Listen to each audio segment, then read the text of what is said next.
வணக்கம் நண்பர்களே. மகாபாரத கதைகள் தொடரின் 21வது பகுதியில் மிக முக்கியமான பாத்திரமான திரௌபதியின் பிறப்பை பற்றி அறியப்போகிறோம். திரௌபதி சாதாரண பெண்ணல்ல, அக்கினியிலிருந்து தோன்றியவள். அவளின் பிறப்பு ஒரு தந்தையின் சாபமும் ஒரு தந்தையின் தீவிர பிரார்த்தனையும் காரணமாக அமைந்தது. அவளின் வருகை மகாபாரதத்தில் பழிவாங்கும் விதியை உருவாக்கியது. இந்த அத்தியாயம் மிகவும் சுவாரஸ்யமாக இருக்கும். வாருங்கள் கேட்போம்.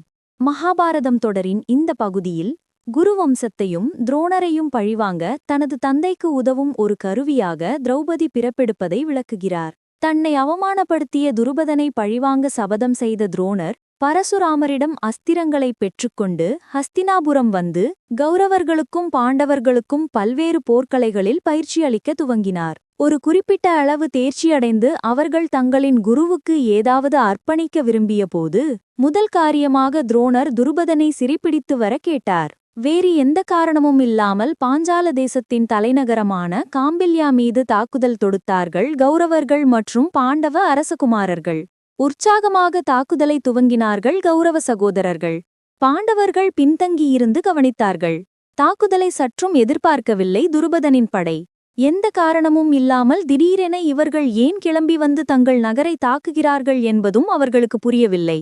தாங்கள் தாக்கப்படுகிறோம் என்பதை உணர்ந்த பொதுமக்கள் கையில் கிடைத்த வீட்டு உபயோக கத்தி, கம்பு என்று எதையாவது எடுத்துக்கொண்டு வந்து கௌரவர்களை எதிர்த்து சண்டையிட்டு அவர்களை துரத்தியடித்தார்கள். சாதாரண பொதுமக்களிடம் தோல்வியடைந்த கௌரவ சகோதரர்கள் அவமானத்துடன் திரும்பினார்கள். பிறகு அர்ஜுனன் பக்கம் திரும்பிய துரோணர், உங்கள் குருவுக்கு நீதான் குருதட்சிணை வழங்க வேண்டும், நீ துருபதனே கொண்டு வர வேண்டும் என்றார். துருபதனுக்கு நேர்ந்த அவமானம். பீமனும் அர்ஜுனனும் காம்பில்யா நகருக்குள் புகுந்து துருபதனை சிறைப்பிடித்து கட்டி தங்களுடன் தூக்கிக் கொண்டு வந்து துரோணரின் காலடியில் வைத்தார்கள். துரோணரை பார்த்த கணமே துருபதனுக்கு எல்லாமும் புரிய துவங்கியது. மாவீரனான தன்னை இப்படி இளைஞர்களை அனுப்பி சிறைப்பிடித்து காலடியில் கைதியாக வைத்திருக்கும் நோக்கமும் தெரிந்தது. துரோணர் பேச துவங்கினார். இப்போது நாம் பகிர்ந்து கொள்வதை பற்றி பேச முடியாது. ஏனென்றால் நாம் சமமானவர்கள் அல்ல. என் முன்னே நீ கைதியாக கிடக்கிறாய். என் சீடர்களிடமிருந்து எனக்கு கிடைத்த பரிசு நீ. எனக்கு என்ன விருப்பமோ அதை என்னால் செய்ய முடியும். ஆனால் நான் உனக்கு நண்பனாக இருந்தவன். எனவே உன் உயிரை பிழித்திருக்க விடுகிறேன். துருபதனுக்கு துரோணர் மீது மட்டும் பழி தீர்த்து கொள்வது போதுமானதாக இல்லை. ஒட்டுமொட்ட குருவம்சத்தையும் பழிவாங்க நினைத்தான். ஷத்ரியனுக்கு நீங்கள் செய்யக்கூடிய மிகவும் மோசமான செயல் அவனை தோற்கடித்து உயிருடன் விடுவதுதான். துரோணர் அதைத்தான் விரும்பினார். உனக்கு உயிர் பிச்சை அளிக்கிறேன் என்று துருபதனிடம் சொல்வதுதான் அவனுக்கு கிடைக்கக்கூடிய மிகப்பெரிய தண்டனை என்பது துரோணருக்கு நன்றாகவே தெரியும். அதிலும் ஒரு பிராமணன் தன்னை இப்படி செய்துவிட்டான் என்பது அவனுக்கு இன்னும் வேதனை தரும். தொடர்ந்த துரோணர், உனது இராஜ்யத்தில் பாதி என்னுடையது. ஒரு நண்பனாக மறுபாதியை உனக்கே தருகிறேன். அந்த மறுபாதியை நீ சென்று ஆட்சி செய்து கொள். ஒரு பாதி இப்போது என்னது என்றார். அவமானம், கோபம், வெறுப்பு எல்லாமும் சேர்ந்து கொதிக்க தனது மறுபாதி இராஜ்யத்தை அடைந்த துருபதனின் நிலையை மக்களால் ஏற்றுக்கொள்ள முடியவில்லை. குமரிக் கொண்டிருந்தான் துருபதன். துருபதன் சிவனை நோக்கி, இந்த பழியை தீர்க்க எனக்கு ஒரு குழந்தையை தர வேண்டும் என்று வேண்டினான். ஏனென்றால் ஒருமுறை தோற்றதுமே மீண்டும் அவரை நேருக்கு நேர் மோத அழைக்கும் தகுதியை ஒருவன் இழந்து விடுவான். குழந்தையும் பிறந்தது. ஆனால் அது பெண் குழந்தையாக இருந்தது. துருபதனால் நம்ப முடியவில்லை. பழிவாங்கத்தானே நான் ஒரு குழந்தையை கேட்டேன். இந்த பெண் எப்படி பழிதீர்ப்பாள் என சிவனை கேட்டான் துருபதன். பிறந்த முதல் நாளிலிருந்தே அந்த குழந்தையை ஒரு ஆண் பிள்ளைக்கான உடைகளை அணிவித்து ஆணாகவே வளர்க்க துவங்கினான். மக்களுக்கு இது பெண் குழந்தை என்பது தெரியக்கூடாது என்று நினைத்தான். இந்த பெண் குழந்தைதான் அம்பையின் மறுபிறப்பு. இப்போது சிகண்டி என்ற பெயருடன் வளர துவங்கியது. துருபதனுக்கு துரோணர் மீது மட்டும் பழிதீர்த்துக் கொள்வது போதுமானதாக இல்லை. மொத்த குருவம்சத்தையும் பழிவாங்க நினைத்தான். குருவம்ச வாரிசுகள்தானே தன்னை சிறைப்பிடித்தனர் என்பதால் அவர்கள் அனைவரையும் கொல்ல நினைத்தான். அவர்களுக்கு தூணாக நிற்கும் பீஷ்மரை வீழ்த்தினால் மொத்த குருவம்சமும் வீழ்ந்துவிடும் என்பதை அறிந்திருந்தான் துருபதன். தனது 14வது வயதில் சிகண்டி காணாமல் போனாள். அவர்கள் கலக்கமடைந்தார்கள். எல்லா பக்கமும் தேடி அலைந்தும் சிகண்டியை அவர்களால் கண்டுபிடிக்க முடியவில்லை. சிகண்டி கானத்திற்குள் சென்று போர்ப்பயிற்சியை தனிமையில் துவங்கியிருந்தாள். ஏனென்றால் தான் பருவமடைந்திருப்பதை மறைக்க விரும்பினாள் சிகண்டி. தான் ஒரு பெண் என்பதை யாரும் தெரிந்து கொள்வதை சிகண்டி விரும்பவில்லை. அவளது இக்கட்டான நிலையைக் கண்ட ஸ்துணகர்ணன் என்ற யக்ஷன் உதவ வந்தான். நான் உனக்கு ஆண் தன்மையை வழங்குகிறேன் என்றபடி தனது மந்திர சக்தியை பயன்படுத்தி சிகண்டியை ஆணாக உருவம் மாற்றி, சமுதாய சூழ்நிலைகளை சமாளிக்க இது உனக்கு உதவியாக இருக்கும்.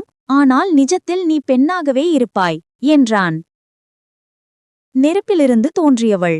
துருபதனின் வாழ்க்கையின் ஒரே நோக்கம் எப்படியாவது துரோணரை அவமானப்படுத்தி குருவம்சத்தை அழிக்கவாக மாறியது.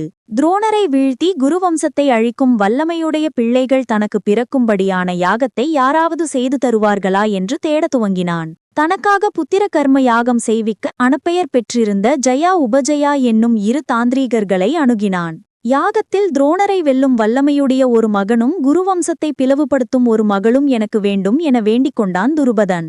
விரிவாக நடைபெற்ற யாகத்தின் முடிவில் ஒரு இளைஞனையும் ஒரு இளைஞியையும் யாக குண்டத்தின் நெருப்பிலிருந்து வெளியே எடுத்தார்கள். உலகிலேயே மிகச்சிறந்த வில்லாளியும் வீரமும் நிறைந்த ஒருவனை தன்னுடைய மகள் மணம் முடித்தால் தாங்களால் பழிவாங்க முடியும் என நினைத்தான் துருபதன்.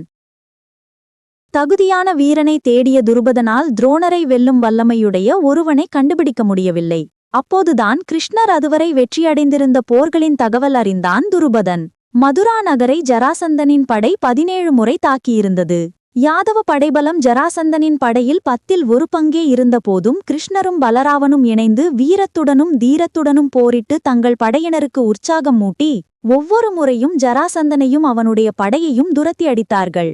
18வது முறை மீண்டும் தாக்குவதற்காக இன்றைய ஆப்கானிஸ்தான் என அழியப்படும் வடமேற்கு பகுதியை சேர்ந்த மேலும் சில அரசர்களை துணைக்கு சேர்ந்தான் ஜராசந்தன்.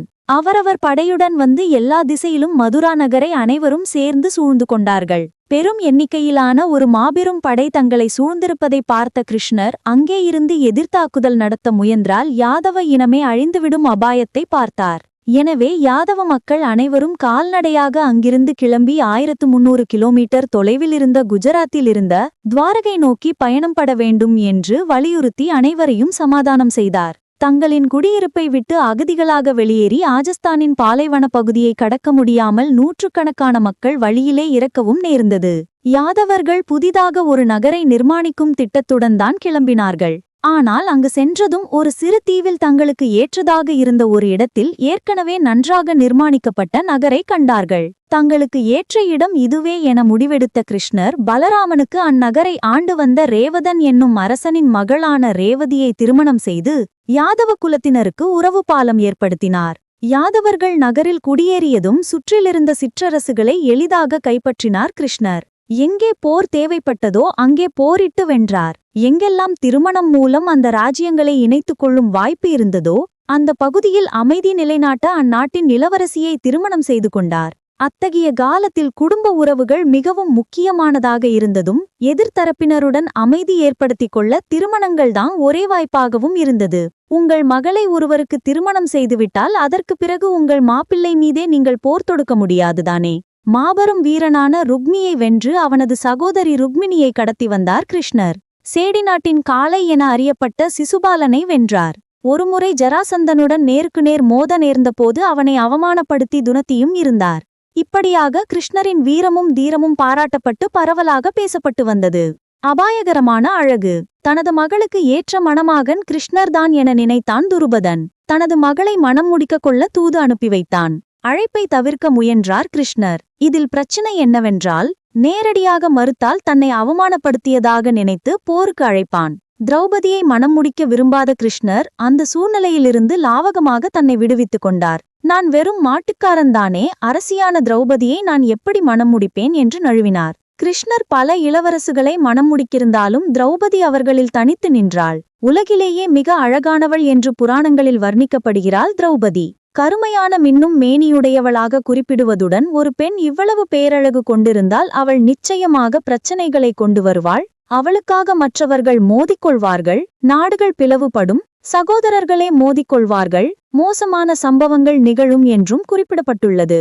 சுயம்வரம் ஒன்றுக்கு ஏற்பாடு செய்யுமாறு துருபதனை வலியுறுத்தினார் கிருஷ்ணர். தகுதியான வீரர்கள் யாரும் இல்லை என்று முதலில் மறுத்த துருபதனை திரௌபதியைப் போன்ற ஒரு தீவிரமான பெண் தன் விருப்பப்படி தனக்கான மணமகனை தேர்ந்தெடுக்க வேண்டும், அவளுக்காக நீ தேர்ந்தெடுக்க கூடாது என்று வாதிட்டு சம்மதிக்கச் செய்தார். ஒரு போட்டியை முன்னிறுத்தி சுயம்வரம் நடத்தி அதில் வெற்றி பெறுபவர் யாரை வேண்டுமானாலும் திரௌபதி தேர்வு செய்யலாம் என்று ஆலோசனை வழங்கினார். கிருஷ்ணர் முன்னின்று மத்திய யந்திரம் என அழைக்கப்பட்ட போட்டிக்கான யாக மண்டபத்தை கிருஷ்ணரின் குருவான சண்டிபாணி முன்னின்று வடிவமைத்தார். மேற்கூரையில் பொருத்தப்பட்டிருந்த ஒரு சுழலும் சக்கரத்தின் மையத்தில் ஒரு மீன் உருவம் பொறிக்கப்பட்டிருக்கும்.